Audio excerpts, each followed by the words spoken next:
பாதி கண்களை மூடி திறந்து பார்ப்பதில் இன்பம், பாதி தூக்கத்தில் கூந்தலை தடவி ரசிப்பதில் இன்பம். பாதி கண்களை மூடி திறந்து பார்ப்பதில் இன்பம், பாதி தூக்கத்தில் கூந்தலை தடவி ரசிப்பதில் இன்பம்.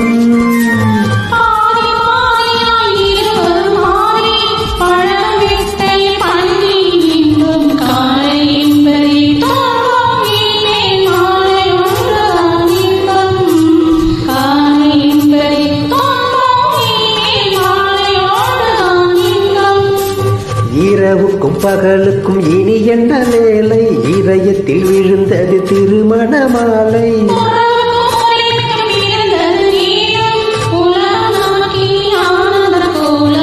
இருவர்